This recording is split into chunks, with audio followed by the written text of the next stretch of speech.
مصنف مولانا سید سلیمان ندوی 1884 سے 1914 ابتدائی زندگی، تعلیم، علمی خدمات، تصانیف سید سلیمان ندوی تصانیف ہجرت پاکستان، وفات۔ ابتدائی زندگی، تعلیم۔ مولانا سید سلیمان ندوی ضلع پٹنہ عظیم آباد کے ایک قصبے دیسنا میں 22 نومبر 1884 کو پیدا ہوئے۔ ان کے والد حکیم سید ابو الحسن ایک صوفی منش انسان تھے۔ تعلیم کا آغاز خلیفہ انور علی اور مولوی مقصود علی سے کیا۔ اپنے بڑے بھائی حکیم سید ابو حبیب سے بھی تعلیم حاصل کی۔ 1899 میں پھلواری شریف بھارت چلے گئے، جہاں خانقاہ مجیبیہ کے مولانا محی الدین اور شاہ سلیمان پھلواری سے وابستہ ہو گئے۔ یہاں سے وہ دربھنگا چلے گئے اور مدرسہ امدادیہ میں چند ماہ رہے۔ 1901 میں دارالعلوم ندوۃ العلماء لکھنؤ میں داخلہ لیا، جہاں 7 سال تک تعلیم حاصل کی۔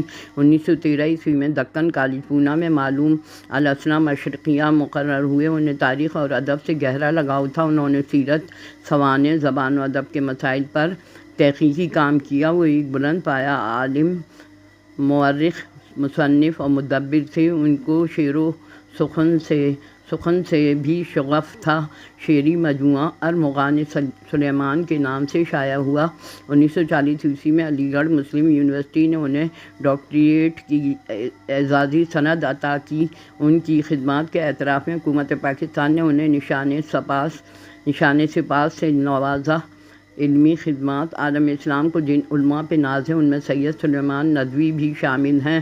ان کی مذہبی فکر، دینی خدمات اور علمی اور ادبی قابلیت کی وجہ سے نہایت عزت و احترام کی نگاہ سے یاد کیا جاتا ہے۔ ان کی قابلیت کا اندازہ اس بات سے لگایا جا سکتا ہے کہ جب ان کے استاد علامہ شبلی نعمانی سیرت النبی کی پہلی 2 جلدیں لکھ کر 18 نومبر 1914 کو انتقال کر گئے تو باقی 4 جلدیں سید سلیمان ندوی نے مکمل کیں۔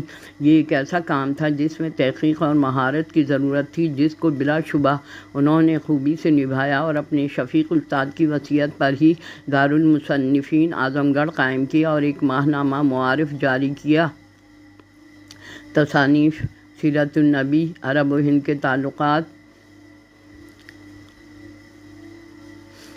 ہندی میں عرب و بھارت کے سمبند، عربوں کی جہاز رانی، حیات شبلی،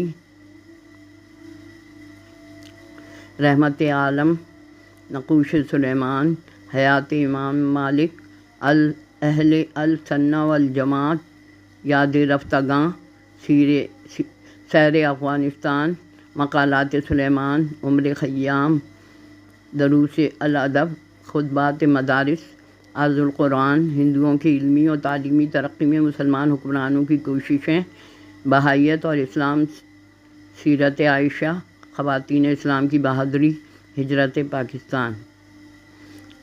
پاکستان اور وفات۔